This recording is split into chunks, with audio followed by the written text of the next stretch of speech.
जो टर्मिनोलॉजी है मतलब ज़्यादा टफ पेपर में नहीं आता, थोड़ा इजी पेपर में आता है, मॉडरेट में आता है, टफ में नहीं आता है। इसका एक रीज़न ये भी है कि इसमें जो क्वेश्चंस हैं वो कुछ इस तरीके से हैं जो criminal intention, criminal mind, crime क्यों होता है, कॉजेज क्या है सोसाइटी में उसके, मतलब उस तरह की चीज़ें। कोई लॉ नहीं है आपका प्रॉपर, एक डिस्कशन है क्रिमिनोलॉजी के ऊपर कि क्राइम क्यों पैदा होता है और इसको पैदा होने से कैसे रोका जा सकता है, ये हम किस तरह से क्राइम को कंट्रोल कर सकते हैं।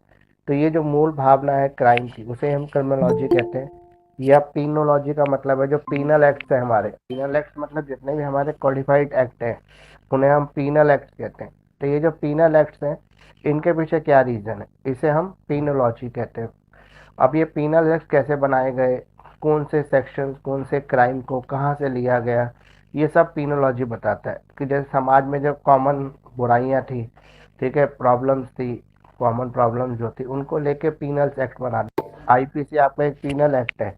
तो पीनल एक्ट वो एक्ट होता है जिसमें सेक्शन सब सेक्शन में डिवाइड रहता है और हर सेक्शन के अंदर किसी एक क्राइम की डेफिनेशन होती है, उस क्राइम का नेचर बताते हैं और उस क्राइम की पनिशमेंट देते हैं। तो इसे हम पीनोलॉजी यानी कि पीनल्स एक्ट कहते हैं। तो ये हमारा क्रिमिनोलॉजी और पीनोलॉजी हो गया। अब हमारा जो असाइनमेंट मैंने आपको दिया हुआ है इसके अंदर क्रैश कोर्स वाला, उसी के अंदर से नॉर्मल आपको करना है। और ज़्यादा इधर उधर से जैसे पढ़ने की कोशिश नहीं करनी, कोशिश करो कि इसी के ऊपर फोकस रहेंगे ना तो आपके इतने क्वेश्चन मिल जाएंगे कि आराम से पास हो जाएंगे आप। जो मैंने इंपॉर्टेंट क्वेश्चन यूट्यूब पे भी शेयर किए हैं वही क्वेश्चन इसके अंदर है, सारे के सारे इंपॉर्टेंट क्वेश्चन है। तो इसके अंदर जो पहला क्वेश्चन है वो है आपका, what are the problems of Indian prison. Indian prison की क्या प्रॉब्लम्स है, आपको सजेक्टिव मेजर्स देने regarding the prison reforms in India. किस तरह से प्रिजन रिफॉर्म होता है इंडिया में वो बताना है आपको, मतलब किस तरह के प्रिजन रिफॉर्म की रिक्वायरमेंट है इंडिया के अंदर। तो अगर हम प्रिजन सिस्टम की बात करें इंडिया की तो सबसे ज़्यादा चैलेंजिंग यही है, सबसे ज़्यादा रिफॉर्म की ज़रूरत इसे ही है। और सबसे ज़्यादा अगर प्रॉब्लम में कोई सिस्टम है तो प्रिजन सिस्टम ही है। क्योंकि हमारी जो इंडिया की जेलें हैं वो इस तरह से स्ट्रक्चर नहीं की गई थी कि वो इतने 100 साल का जो हमारा आज वो होने वाला है आईपीसी, करीब करीब 1860 में आया था और आज 1960 भी चला गया और अब 2023 आ गया, यानी कि 100 150 साल पुराना हो गया आईपीसी। तो जितना पुराना आईपीसी हो रहा है तो उसमें बर्डन उतना ही ज़्यादा है, तो उसके ऊपर बढ़ रहा है जुडिशरी के ऊपर। क्यों? क्योंकि ये एक्ट जब के हिसाब से क्रिएटेड था, ये प्रॉब्लम तब की थी इस एक्ट के अंदर जब आईपीसी बनाया था। आज सोसाइटी में बहुत सारे चेंजेस हो चुके हैं, सोसाइटी बहुत ज़्यादा आगे बढ़ चुकी है, कई नई तरह की टेक्नोलॉजी, कई क्राइम के अंदर डेवलपमेंट हो चुकी है, क्रिमिनल के अंदर डेवलपमेंट हो चुकी है, क्रिमिनल इंटेंशन, क्रिमिनल माइंड सब कुछ चेंज हो चुका है।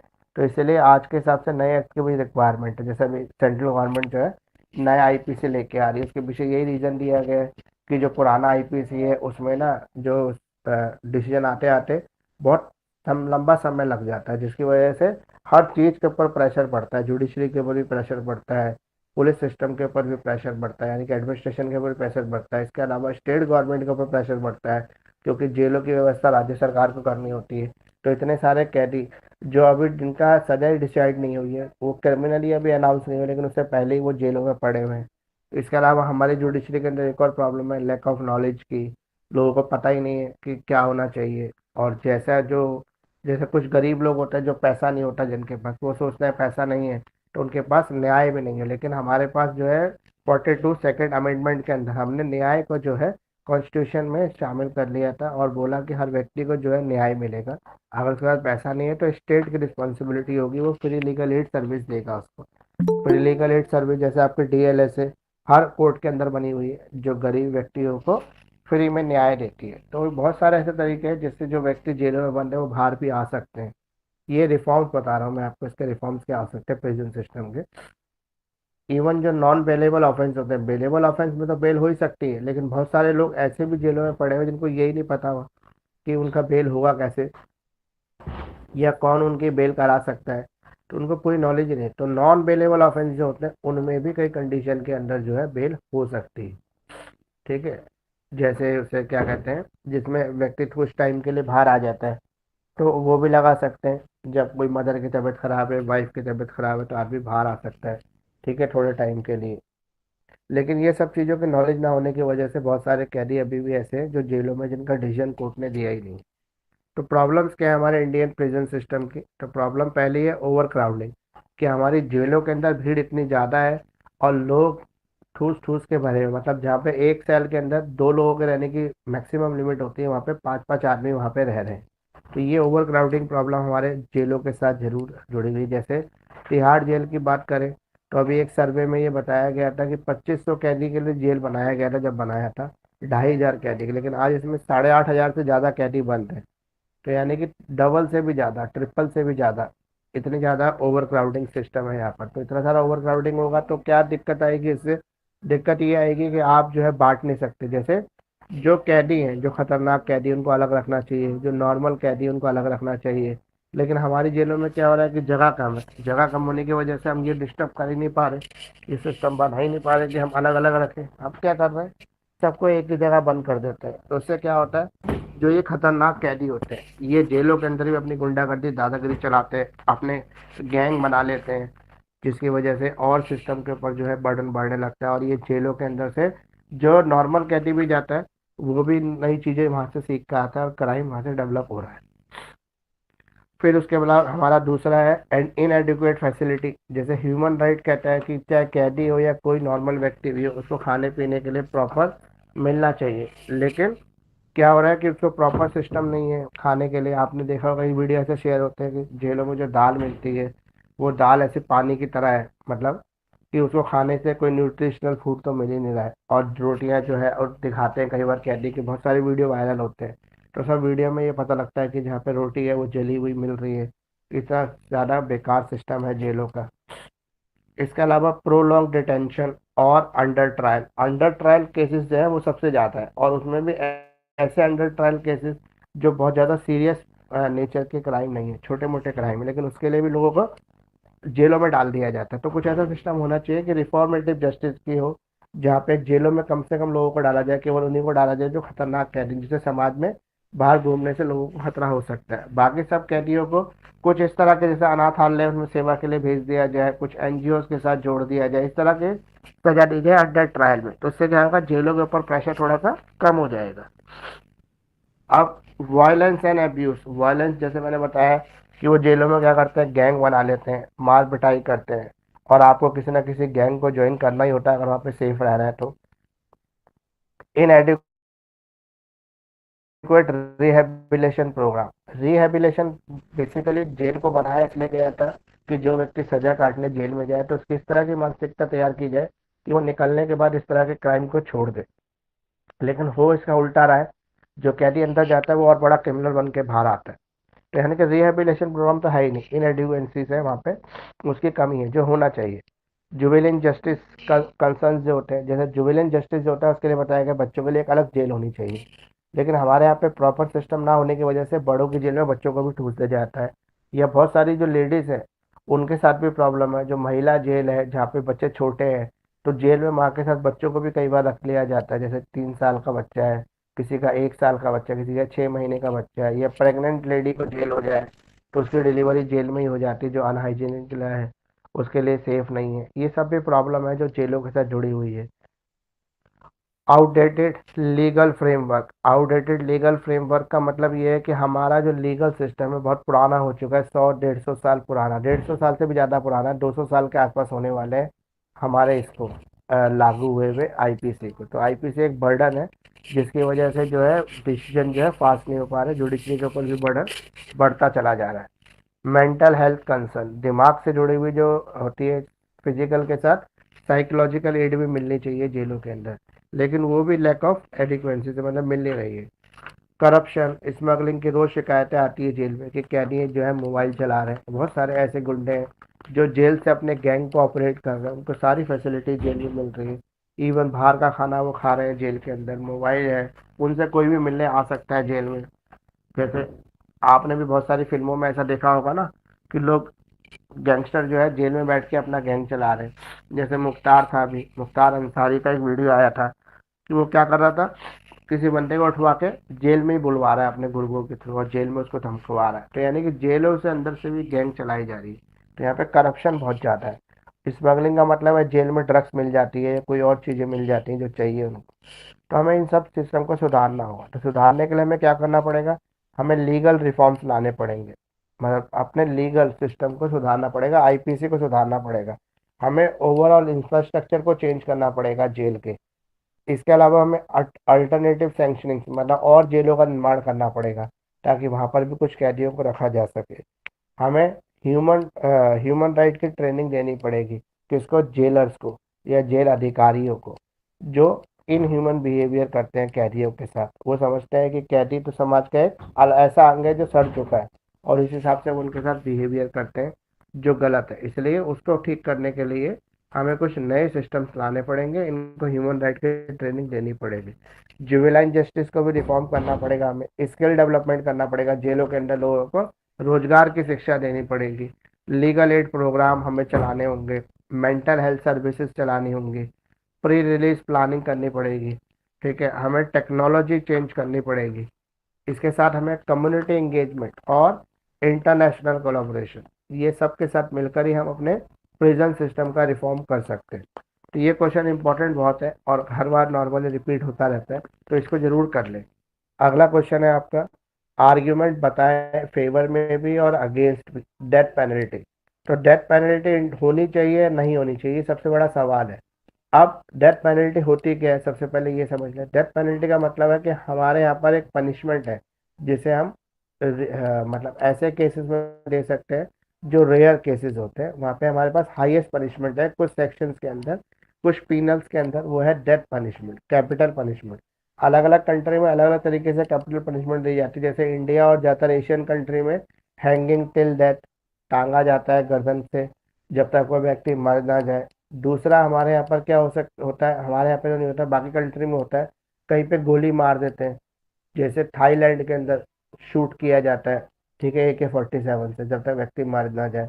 और ऐसी कंट्रीज हैं जहाँ पे किसी और तरीके से व्यक्ति को मारा जाता है, जैसे गैस चैम्बर में बंद कर देना ताकि उसको ऑक्सीजन ना मिले। तो ये जो है ये कैपिटल पनिशमेंट होती है। अब इसके फेवर में अगर हम आर्गुमेंट की बात करें कि ये अबॉलिश होना चाहिए, नहीं, इसके इन फेवर में अगर हम बात करें, अगेंस्ट बात करें कि ये नहीं होना चाहिए, तो क्यों नहीं होना चाहिए, क्यों? क्योंकि ये ऐसा डिसीजन है जिसको इरिविजेबल डिसीजन है, मतलब इसको वापस आप ठीक नहीं कर सकते। अगर आपको पता लगता है कि आपने किसी को सजा दी थी, वो तो गलत सजा दे दी थी, गलत एविडेंस मिल गए थे, या उस व्यक्ति ने अपने किसी छोटे बच्चे को, अपने किसी भाई को, अपने किसी बीवी रिश्तेदार को बचाने के लिए अपने ऊपर इल्जाम ले लिया था, और खुद अपने सारे एविडेंस उसने अपने खिलाफ तैयार कर लिए, और खुद ही उसने एक्सेप्ट भी कर लिया अपना गुनाह कोर्ट में जाके, तो वहां पर जो है आपके पास ये मौका नहीं है कि एक बार उसको मार दिया और बाद में पता लगा गलत हुआ तो उसको वापस ले आए। तो वापस जब आप ला नहीं सकते तो मारने का भी आपके पास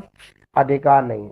तो गांधी जी सबसे बड़े इसके वो थे, क्रिटिक्स करते थे, कहते थे कि ये मौत की सजा नहीं होनी चाहिए। क्यों? क्योंकि जैसे व्यक्ति व्यक्ति को मार रहा है, और अगर राज्य जो है जुडिशरी जो है सजा देती, तो इसका मतलब राज्य व्यक्ति को मार रहा है, तो किसी को भी मारना एक इनह्यूमन एक्ट है, तो इनह्यूमैनिटी नहीं होनी चाहिए। इसके अलावा जो ह्यूमन राइट कमीशंस होता है, ह्यूमन राइट डिग्निटीज होती हैं, वो अधिकतर इस चीज़ का विरोध करती हैं। वो कहती हैं कि भाई इस तरह का इनह्यूमन जो बिहेवियर कई कंट्रीज में चल रहा है, जैसे गैस चैम्बर में व्यक्ति को तड़पा के मार देना, गोली से मार देना, ठीक है, लटकाना जब तक उसके प्राण ना निकल जाए, और लटकना वो पता है ना कितना खतरनाक हो सकता है किसी व्यक्ति के लिए, ठीक है। तो ये सब इनह्यूमन एक्टिविटीज हैं जिनकी प्रैक्टिसेस नहीं होनी चाहिए, ठीक है। Risk of miss carriage of justice, कई बार जो होता है जस्टिस के अंदर मिस कैरेज हो सकता है कि गलत तरीके से कोई निर्णय दे दिया हो, किसी गलत एविडेंस के उसमें दे दिया हो, ठीक है। इनइफेक्टिवनेस ऑफ डेटरेंट, अब ये डेटरेंट थ्योरी होती है। डेटरेंट थ्योरी का मतलब क्या है कि कड़ी मतलब जिसने जैसा किया है वैसे, ये तो वो पनिशमेंट हो गई जो पहले इन ह्यूमन पनिशमेंट चलती थी, किसी ने एक आंख फोड़ी तो आप उसकी आंख फोड़ दो, किसी ने आपका हाथ काटा तो आप उसका हाथ काट दो। तो ये इन ह्यूमन पनिशमेंट है जिसको कभी भी जो है ह्यूमन सोसाइटी नहीं अडॉप्ट करेगी। मानव जो समाज है वो कभी ऐसे इन ह्यूमन पनिशमेंट में विश्वास नहीं करता या इनको लागू नहीं करवाता। तो ये क्या हो गया, डेटरेंट थ्योरी की पनिशमेंट हो गई। डेटरेंट थ्योरी तो है नहीं, हम तो प्रोग्रेसिव थ्योरी, रिफॉर्मेटिव थ्योरी में बिलीव करते हैं। इसके अलावा डिस्क्रिमिनेटरी एप्लीकेशन है, जो ये मौत की सजा दी जाती है, इसके अंदर कोई मतलब वो नहीं है, इक्वालिटी नहीं है। कई केसेस में दे देते हैं और सेम केसेस के अंदर देते नहीं है। तो डिपेंड क्या करता है, एक बार सुप्रीम कोर्ट ने इसका डिफाइन करते हुए कहा कि रेयरेस्ट ऑफ रेयर केसेस के अंदर ही केवल ये पनिशमेंट होनी चाहिए कैप्टन। अब रेयरेस्ट ऑफ रेयर का मतलब है रेयर से भी रेयर, खतरनाक से भी खतरनाक केस, ऐसा केस जिसमें कोई और ऑप्शन ही ना बचता हो, जैसे निर्भया केस जहाँ पे पूरा देश उसके अगेंस्ट था और उनको सबको जो है फांसी पे लटकाना था, ताकि समाज को एक नई ताकत और समाज के अंदर बढ़ते हुए क्रोध को शांत किया जाए। तो ऐसे कुछ केसेस के अंदर ही पनिशमेंट होनी चाहिए। अगर हम बात करें कि नहीं होनी चाहिए पनिशमेंट, इसके फेवर में हमें कुछ आर्ग्यूमेंट दे रहे हैं, तो हम कह सकते हैं कि पब्लिक सेफ्टी के लिए जरूरी है। फॉर एग्जाम्पल, अगर हम क्रिमिनल को ये डर नहीं होगा कि उसको फांसी की सजा नहीं होगी, तो वो क्या करेगा, एक मर्डर के बाद दूसरा मर्डर करने के लिए उसको प्रोवोकेशन मिल जाएगा, क्योंकि उसको पता है कुछ समय जेल में काटने के बाद वो बाहर आ सकता है। फिर एक्सपेंसिव मोरल आउटरीच, कि अगर हम एक व्यक्ति को 15-15 साल ऐसे व्यक्ति को जेल में डालें जो हमें पता है समाज में रहने लायक ही नहीं है, तो हमारे पर भी तो बोझ बढ़ रहा है। उसको 15 साल तक मेंटेन कर रहा है, उसके ऊपर खाना पीने का रहने का सब खर्चा कर रहे हैं, तो एक एक्सपेंसिव सिस्टम हो सकता है ये। ठीक है, इसके अलावा पार्लियामेंट्री विल और लेजिस्लेटिव इंटेंट, हमारा जो पार्लियामेंट है वो भी इस तरह के लॉ को पास कर रहा है कि जो है मौत की सजा होनी चाहिए। तो अगर पार्लियामेंट कर रहा है तो हम जो है सिटीजन है उन्हें फॉलो करना चाहिए अपने पार्लियामेंट्री रूल का। फिर protection of the rights of the victim, एक जो विक्टिम है, मान लो किसी के भाई का मर्डर हुआ और उसके भाई ने उसकी शिकायत करी पुलिस में, तो पुलिस में अगर शिकायत कर दी तो वो व्यक्ति भी उसके लिए खतरनाक हो सकता है। फॉर एग्जाम्पल, वो उसे बदला लेगा कि भाई तूने गवाही दी है, मैं जेल से निकलने के बाद जो है तुझे छोड़ूंगा नहीं। और वो अगर मौत की सजा नहीं होगी तो वो जेल से निकलने के बाद विक्टिम के ऊपर टारगेट करेगा। तो विक्टिम की सेफ्टी के लिए भी जरूरी है कि ऐसे व्यक्ति को मौत पे चढ़ा दिया जाए, बैलेंस करने के लिए सोसाइटी को, कि उसको न्याय मिले पूरी तरीके से। फॉर एग्जाम्पल, आपने फांसी नहीं दी, 10 साल सजा दे के व्यक्ति को छोड़ दिया, तो हो सकता है जिसका भाई मरा या जिसकी बहन मरी, माँ मरी, तो उसके मन में ऐसा क्रोध आ जाए कि सोसाइटी ने या जो लीगल सिस्टम है मेरे साथ ठीक नहीं किया, और वो क्या करे, इसका बदला लेने के लिए निकल जाए और उस व्यक्ति को मार दे जो क्रिमिनल है। तो इसलिए जरूरी है।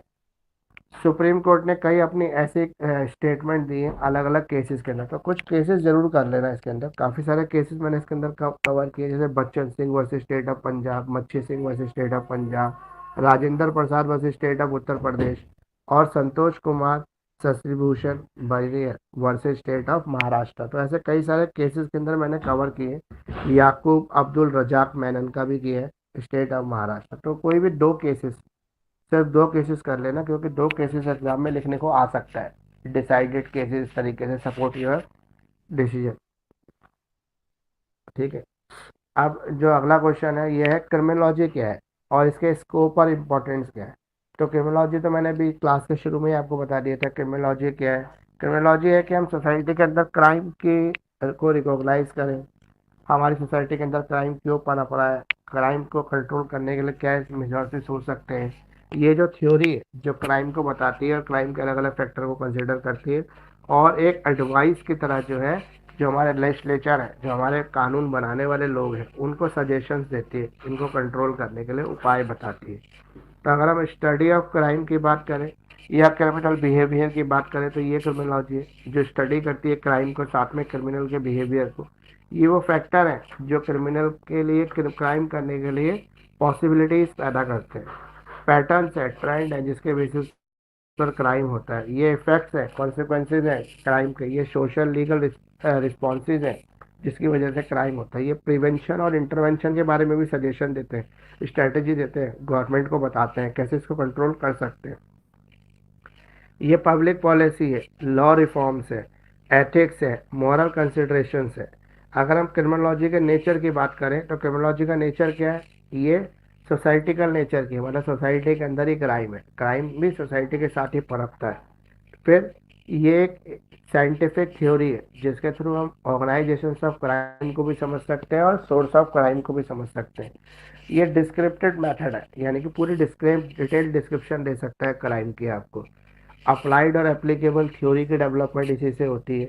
डायनामिक इवॉल्विंग है। अगर हम स्कोप की बात करें, ये इसके नेचर हो गया। अगर हम स्कोप की बात करें, क्रिमिनोलॉजी का स्कोप क्या है, तो सबसे बड़ा इसका स्कोप क्या है? क्रिमिनल बिहेवियर और क्रिमिनल इंटेंशन को कंट्रोल करना। उसके बाद क्रिमिनल जस्टिस सिस्टम के अंदर रिफॉर्म लाना। विक्टिमोलॉजी, विक्टिमोलॉजी मतलब है कि विक्टिम की सेफ्टी सिक्योरिटी सबसे जरूरी है, क्योंकि विक्टिम ही वो व्यक्ति है जो क्रिमिनल को उसके पनिशमेंट तक पहुंचाता है। तो इसलिए विक्टिम की जरूरी है safety. Crime prevention and control, crime को प्रिवेंट करना चाहिए, कंट्रोल करना चाहिए। पीनोलॉजी एंड करेक्शन, पीनोलॉजी मतलब जो पीनल एक्ट है उसके अंदर चेंजेस होने चाहिए। जैसे अभी गवर्नमेंट जो है 3 एक्ट को चेंज करने जा रही है, तो उसके पीछे यही रीजन है कि क्राइम जो नया डेवलप हुआ है उसके हिसाब से एक्ट के अंदर चेंजेस किए जाए। साइबर क्राइम, डिजिटल क्रिमिनोलॉजी और कंपैरेटिव क्रिमिनोलॉजी। अगर हम इम्पोर्टेंस की बात करें तो मैंने क्लास के शुरू में आपको बहुत सारे इंपॉर्टेंट फैक्टर बताए कि क्रिमिनोलॉजी की हमें क्यों जरूरत है। तो क्राइम को ख़त्म करने के लिए, क्रिमिनल को नहीं, क्राइम को ख़त्म करने के लिए, क्रिमिनल के रिफॉर्म्स के लिए, ह्यूमन राइट्स की प्रोटेक्शंस के लिए और विक्टिम की सेफ्टी सिक्योरिटी के लिए हमें क्रिमिनोलॉजी की ज़रूरत है समाज के अंदर। इसके अलावा हमें अपने रिफॉर्म्स लाने के लिए अपने पीनल एक्ट्स के अंदर क्रिमिनोलॉजी की ज़रूरत है। हमारे जितने भी लोग लेजिस्लेशन में बैठे हैं उनको एज ए एडवाइजरी सजेशन देने के लिए भी क्रिमिनोलॉजी की जरूरत है। तो ये क्रिमिनोलॉजी की इम्पोर्टेंस है। अब हमारे यहाँ पे थ्योरीज ऑफ पनिशमेंट क्या है, तो थ्योरीज ऑफ पनिशमेंट का भी हम अगली क्लास में करेंगे, क्योंकि ये थोड़ा डिटेल स्टडी वाला क्वेश्चन है जिसको आपको ध्यान से भी पढ़ना पड़ेगा। तो अगला क्वेश्चन है हमारा, ऑर्गेनाइज क्राइम क्या होता है। कब हम ऑर्गेनाइज तरीके से क्राइम्स को परफॉर्म कर सकते हैं, बिल्कुल वेल प्लान तरीके से क्राइम को परफॉर्म करना। तो इसकी कई सारी डेफिनेशन है, जैसे एमिली दुखरीम की, डोनाल्ड आर क्रेसी की, कोई एक डेफिनेशन आप कर लेना, नेशनल इंस्टीट्यूट ऑफ जस्टिस की और वेंसेनो रिजेरी की। लेकिन आप एक पनिशमेंट, एक डेफिनेशन याद करना एग्जाम के पॉइंट ऑफ व्यू से, 4 लिखी हुई है लेकिन एक कर लेना, एक जो भी आपको पढ़ने में इजी लग रही है। जैसे एमिली डुक्रीम की जो है वो इजी है। वो कहते हैं कि जो कर्मोलॉजी है एक सोशलॉजी का अभिन्न अंग है, मतलब सोशलॉजी के साथ जुड़ा हुआ है। ये एक्सप्लोर करता है कॉन्सेप्ट ऑफ एनोमी को। एनोमी मतलब क्राइम को डिफाइन करता है ये, जो डायरेक्ट डेफिनेशन है आपके ऑर्गेनाइजेशन ऑफ क्राइम की। तो डुक्रीम वर्क करते हुए कहते हैं, सजेस्ट करते हैं, when there is a break down of the social norm and the values it can contribute to the criminal organization. जब भी सोशल वैल्यूज का ब्रेक डाउन होता है तब क्राइम का जन्म होता है, मतलब क्राइम कब पैदा होता है, जब सोशल ऑर्गेनाइजेशन फेल हो जाती है। तो यानी कि जो समाज के अंदर कुछ भी चीज़ गलत होती है तब क्राइम पैदा हो जाता है। उससे लड़ने के लिए समाज का कोई व्यक्ति खड़ा होता है। तो ऑर्गेनाइज क्राइम के अंदर क्या क्या चीज़ें जुड़ जाती है, तो ऑर्गेनाइज क्राइम की करेक्टरिस्टिक्स, पहले करेक्टरिस्टिक की बात कर लेते हैं। तो इसके करेक्टरिस्टिक क्या है, स्ट्रक्चर, इसका स्ट्रक्चर होता है जो प्लान्ड मैनर में होता है, फॉर्मलाइज होता है, ठीक है। प्रॉफिट मोटिव, नॉर्मली जो क्राइम होता है उसके पीछे प्रॉफिट का मोटिव रहता है। कॉन्टेनिटी, ये बार बार किया जाता है, लगातार किया जाता है। इसके अलावा use of violence and intimidation, तो इसके अंदर वायलेंस का और इंटिमिडेशन का यूज किया जाता है, डराना धमकाना, ये सब चीजें आती है। करप्शन, करप्शन बेसिकली जो होता है हर क्राइम के पीछे इन्वॉल्व रहता है। Wide range of activities, organize crime में बहुत सारी एक्टिविटीज को प्रैक्टिस किया जाता है, जैसे इनिशियल स्टेज पे उसकी प्लानिंग तैयार करना, सेकंड स्टेज पे उसको परफॉर्म करना, थर्ड स्टेज पे जो है परफॉर्म करने के बाद अपने को सेव करने के लिए जो क्रिमिनल कोई भी पॉसिबिलिटी इसको फॉलो करता है वो सब इसके अंदर आ जाती है। इसके अलावा टेरिटोरियल कंट्रोल, जो हमारा कानून है जहाँ पर वो क्राइम परफॉर्म हो रहा है उसने क्या प्रिवेंशन प्रिकॉशंस ले रखे हैं, उनको ब्रेक करने के लिए भी पॉलिसीज बनाना, ठीक है। मनी लॉन्ड्रिंग, मनी लॉन्ड्रिंग भी एक क्राइम के पीछे का रीज़न ही है, क्योंकि बहुत सारे क्राइम मनी लॉन्ड्रिंग से ही परफॉर्म होते हैं, ठीक है। इंटरनेशनली जो क्राइम को रिकॉग्नाइज किए जाते हैं जैसे टेररिज्म। उसके बाद अडेप्टेबिलिटी, अडेप्टेबिलिटी मतलब अडॉप्ट करना, क्राइम को हमारे सोसाइटी कितना अडॉप्ट करती है, क्योंकि बहुत सारे क्राइम ऐसे जो सोसाइटी के साथ ही चल रहे हैं लेकिन सोसाइटी उनका विरोध नहीं करती, वो सोसाइटी के साथ प्रैक्टिस में चलते आ रहे हैं कई सालों से। अब अगर हम बात करें कि कौन कौन से क्राइम ऑर्गेनाइज क्राइम है, उसके बात करें तो ड्रग ट्रैफिकिंग ऑर्गेनाइजेशन, जो ड्रग से सप्लाई करने के लिए लोग काम करते हैं वो एक पूरे ऑर्गेनाइज मैनर के अंदर ग्लोबल लेवल पर काम करते हैं। ह्यूमन ट्रैफिकिंग जो करते हैं, यानी कि मानवों की तस्करी जो करते हैं वो। इसके अलावा टेररिस्ट ऑर्गेनाइजेशन, ये इंटरनेशनल लेवल पर है जो रिकॉग्नाइज है। फिर आर्म स्मगलिंग और इलिसिट ट्रेडिंग, जो हथियारों की सप्लाई करते हैं उसकी वो करते हैं, ये इसके एग्जांपल्स है ऑर्गेनाइज क्राइम के। अब है ऑर्गेनाइज फ्रॉड रिंग, फ्रॉड जो करते हैं इंटरनेशनल लेवल पर, जो बहुत सारे फाइनेंशियल स्कैम होते हैं, आपको कोई मैसेज आता है, एक ओटीपी आपसे पूछा जाता है और आपका अकाउंट खाली कर देते हैं, तो वो सब जगह सेम तरीके से प्रैक्टिस की करते हैं, मतलब उसी वे में जो है 100-200 लोगों को ठग लेते हैं एक कंट्री के अंदर। फिर दूसरी कंट्री चले जाते हैं। तो ये ऑर्गेनाइज फ्रॉड है जो किया जाता है इस तरह का। फिर एनवायरमेंटल क्राइम, जो हम एनवायरमेंट के उसमें कर लेते हैं क्राइम्स को, वो। फिर आ गया आपका रेक्टरिंग और एक्सटॉर्शन। एक्सटॉर्शन जैसे किडनैपिंग करना, इनलैंड क्रैपिंग होता है, और किडनैपिंग फ्रॉम इंडिया भी हो सकता है। ये सब चीज़ें इसके अंदर कवर होती हैं। अब है अगला question, concept of probation. Probation क्या है और प्रोबेशन ऑफ ऑफेंडर क्या होता है, ये हमें बताना है। तो प्रोबेशन क्या होता है, पेरोल क्या होता है, ये बताना है आपको इसके अंदर। अगर हम प्रोबेशन की बात करें या हम पेरोल की बात करें, तो एक ऐसा रिलीफ है जो प्रिजनर को मिलता है। जो कैदी जेल में बंद है वो किसी स्पेसिफिक ग्राउंड पर बाहर आ सकता है। प्रोबेशन पे बाहर आ सकता है या पेरोल पे बाहर आ सकता है। तो पेरोल तो नॉर्मली मेडिकल ग्राउंड पे मिलती है, और प्रोबेशन मिल जाती है किस पे। तो प्रोबेशन एक फॉर्म है कम्युनिटी बेस्ड करेक्शनल सुपरविजन की, जो अलाउ करती है इंडिविजुअल को convict of the crime to serve their sentences in the community under the supervision of probation officer. जैसे फॉर एग्जांपल किसी कैदी को जो है गुरुद्वारे में लेके आए और उसको बोले कि जितने लोग गुरुद्वारे में आ रहे हैं उनके जूते चप्पलों को साफ करे, यानी कि कम्युनिटी सर्विस करे किसी तरीके की, मंदिर की सेवा, मस्जिद की सेवा, गुरुद्वारे की सेवा। लेकिन इसके लिए उसका एक प्रोबेशन ऑफिसर रखा जाता है जिसकी देख रेख में वो ये काम करता है, जो ये भी ध्यान रखता है कि कहीं कम्युनिटी सर्विस की इसको पनिशमेंट दे दे और ये भाग जाए उसका फायदा उठाते हुए। तो वो ड्यूटी प्रोबेशन ऑफिसर की, ठीक है। और ये जो प्रोबेशन वाली जो सजा दी जाती है नॉर्मली उस कंडीशन में दी जाती है जहाँ पे ऑफेंडर जो होता है उसने किसी कम्युनिटी रिलेटेड कोई क्राइम किया हो, या कोई कम्युनिटी की वजह से वो क्राइम के लिए प्रोवोकेट हुआ हो उस वजह से। तो इसमें एसेंशियल क्या है प्रोबेशन में, पहला सुपरविजन होना चाहिए। सुपरविजन मतलब उसके देख रेख में, प्रोबेशन ऑफिसर की देख रेख में ही उसको बाहर लाया जाएगा। और कंडीशन और रिस्ट्रिक्शन, उसके साथ कुछ स्टैंडर्ड कंडीशंस होती हैं जिससे वो किस एक्टिविटी में इन्वॉल्व करेगा वो पहले से फिक्स रहती है। उसके लिए क्या एम्प्लॉयमेंट रहेगा, ठीक है, और वो किस तरह के किसी काउंसलिंग को अटेंड करने आया है बाहर, या किसी ट्रीटमेंट प्रोग्राम में पार्टिसिपेट करने आया है, उसके लिए पहले से फिक्स रहता है। अब है स्पेशल कंडीशन, कुछ स्पेशल कंडीशन भी हैं जिसके अंदर प्रोबेशन जो है वो दिया जाता है।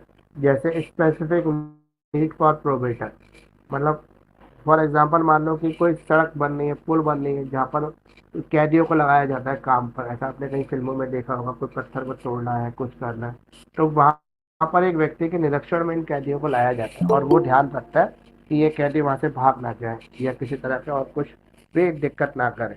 इसके अलावा periodic reporting, time to time जो प्रोबेशन ऑफिसर होता है उसकी ड्यूटी रहती है कि वो रिपोर्ट करता रहे, सिस्टम में बताता रहे कि किस तरीके से जो कैदी है जिसको उसके निरीक्षण में छोड़ा गया वो किस तक सेफ है, भागे नहीं है, यानी कि सेफ्टी सिक्योरिटी मेंटेन है। उसके फ्रीडम के ऊपर भी रिस्ट्रिक्शन होती है। ऐसा नहीं है जो व्यक्ति प्रोबेशन पे बाहर आया है वो फ्री है, वो केवल उसी काम के लिए बाहर आया है जिस काम के लिए उसको बाहर निकाला गया है, जो कम्युनिटी सर्विस उसको दी गई है उसी के लिए। तो रिस्क ऑफ असेसमेंट जो है वो प्रोबेशन ऑफिसर के साथ जुड़ा हुआ है। प्रोबेशन उसको असेसमेंट करता है कि जिस व्यक्ति को जिस काम के लिए बाहर आया है वो वही काम कर रहा है। इसे रिहेबिलिटेटिव सर्विस भी कह सकते हैं। इसके पीछे मकसद ये होता है कि उसकी पर्टिकुलर काउंसलिंग या ट्रीटमेंट की जाए, साथ में उसको समाज से जोड़ा जाए। एजुकेशनल और वोकेशनल प्रोग्राम में भी कई बार उस व्यक्ति को प्रोबेशन दिया जाता है। अब है रेगुलर रिव्यू और मॉडिफिकेशन, जो भी व्यक्ति चाहे 1 महीने के लिए बाहर है, 3 महीने के लिए बाहर है, तो उसको रेगुलर रिव्यू किया जाता है। Object of granting probation, probation grant करने के पीछे क्या ऑब्जेक्ट है। तो पहला है रिहेबिलेशन करना, ताकि सोसाइटी के अंदर जो प्रिजनर है उसको रिहेबिलेट किया जा सके, ठीक है। जो भी क्रिमिनल है उसको रिहेबिलेशन करने के लिए ऐसा किया जाता है। उसके अलावा कम्युनिटी सेफ्टी, कम्युनिटी की सेफ्टी के लिए इसलिए किया जाता है कि जो व्यक्ति अगर बाहर आ रहा है और सीरियस नेचर का उसने कोई क्राइम परफॉर्म कर रखा है, तो अगर प्रोहिबिशन उसके निरीक्षण करता रहेगा तो उसका रिहेबिलिटेशन तो होगा ही, लेकिन सोसाइटी भी सेफ और सिक्योर रहेगी। सोसाइटी को भी कोई दिक्कत होगी नहीं उस क्रिमिनल की वजह से।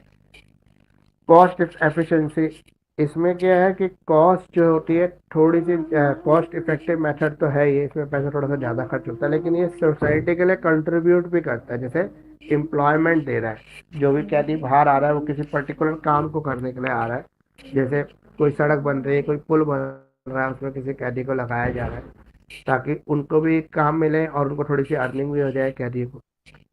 इंडिविजुअलाइज जस्टिस, ये जस्टिस के अंदर जो है बैलेंस करने का काम करता है, एक यूनिक तरीका है जिसकी वजह से एक कैदी को जो है रिफॉर्मेशन दिया जाता है।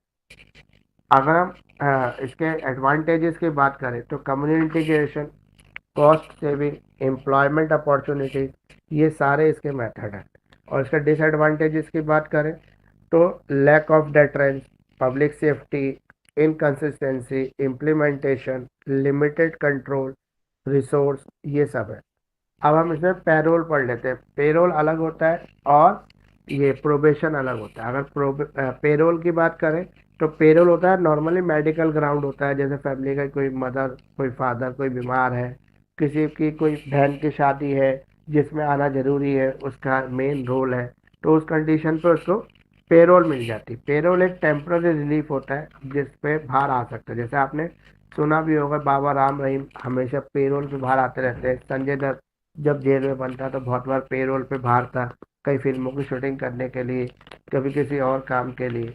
तो ये पेरोल सिस्टम होता है जिसमें व्यक्ति को जो थोड़े दिन के लिए सोसाइटी में आने का मौका मिलता है। और इसका एक बेनिफिट भी है पेरोल का, वो ये है कि एक तो क्रिमिनल सोसाइटी के अंदर जब आता है तो सोसाइटी और क्रिमिनल के बीच में बैलेंस बन जाता है। सोसाइटी और क्रिमिनल जो है एक दूसरे के साथ एकोमोडेट कर सकते हैं। लोगों को पता होता है, जैसे फॉर एग्जांपल कोई व्यक्ति अगर जेल जाता है तो उसके पड़ोस में सबसे ज़्यादा डर हो जाता है उस व्यक्ति का। और जब वो क्रिमिनल आके रहने लगता है और लोग धीरे धीरे इंटरेक्ट करते हैं तो लोगों को पता लगता है अभी ये नॉर्मल बिहेवियर ही कर रहा है, इसके अंदर कोई ऐसी बात नहीं है, ये सजा जरूर हुई है इसको, लेकिन इतनी डेंजरस वाली बात अभी इसके अंदर है नहीं। तो धीरे धीरे सोसाइटी के साथ वो रहने लगता है। और जब वो छूट के आता है, फाइनली रिलीज होता है, तो वो मेन सोसाइटी में वापस आके रह सकता है आराम से। तो ये पेरोल के पर्पस क्या है? रिहेबिलेशन करना और री इंटीग्रेशन करना क्रिमिनल्स को, मतलब दोबारा से उनको सोसाइटी में रहने के लिए मौका देना और सोसाइटी के साथ एसोसिएट करना। रिड्यूसिंग द प्रिजन ओवरक्राउड, जेलों के अंदर जो ओवरक्राउड सिस्टम है उसके अंदर रिलीफ मिल सकता है। जैसे प्रोबेशन पे कुछ लोग बाहर आ गए, कुछ क्राइम नहीं किया, अभी सजा मिली नहीं है और सीरियस नेचर का ऑफेंस भी नहीं है, तो इजीली पेरोल मिल जाती है। जैसे चोरी के केस में पेरोल जल्दी मिल जाती है, मर्डर के केस में, मर्डर के केस में तो नहीं मिलती है, चोरी चोरी है, लूट मारी है, रेप केस है, इन केसों में आसानी से पेरोल मिल जाती है। या पॉस्को एक्ट है, इसके अंदर भी पेरोल मिल जाती है, लेकिन बहुत कंडीशंस को पूरा करने के बाद। इसके अलावा पब्लिक सेफ्टी, पब्लिक की भी सेफ्टी इससे डेवलप होती है। जैसे जो व्यक्ति पेरोल पे बाहर जा रहा है तो पुलिस प्रशासन को ये पता लग जाता है कि ये 4 बार पेरोल पे बाहर गया था, जज भी ये देख लेता है कि इसने कोई ऐसा गलत बिहेवियर नहीं किया, यानी कि अब इसके अंदर पॉसिबिलिटीज है दोबारा सोसाइटी पे रहने की। कॉस्ट एफिशिएंसी, इससे क्या खर्चा कम होता है, क्योंकि जेलों में रख के रहेगा तो सारा जो बोझ है वो जेलों के ऊपर पड़ेगा, उसका रहने का, खाने का सब सिस्टम जो है जेलों को करना पड़ेगा। लेकिन वो जितने टाइम पेरोल पे बाहर रहता है तो अपने खर्चा वो करता है खुद ही। ठीक है। ह्यूमैनिटेरियन कंसिडरेशन, मानवता आधारित भी है ये, इसमें मानवता आधारित जो डिसीजंस लिए जाते हैं। अगर हम इसकी बात करें कि प्रोबेशन और पेरोल में क्या डिफरेंस है, तो आपको ये देखना पड़ेगा कि ये पर्टिकुलर सर्विस के लिए आता है बात प्रोबेशन में, जो कम्युनिटी सर्विस हो सकती है या किस तरह का एम्प्लॉयमेंट हो सकता है। लेकिन पेरोल जो होता है नॉर्मली मेडिकल ग्राउंड पर होता है या अपनी सोसाइटी रिस्पॉन्सिबिलिटी के बेस पर होता है। ठीक है। पेरोल जो होता है वो आपके किसको मिलता है? ऐसे व्यक्ति को मिलता है जो व्यक्ति जो है मतलब सीरियस नेचर का क्राइम, जैसे मर्डर वर्डर को कम पेरोल मिलता है, लेकिन मिलता है उनको भी, लेकिन इजीली नहीं मिल पाता है।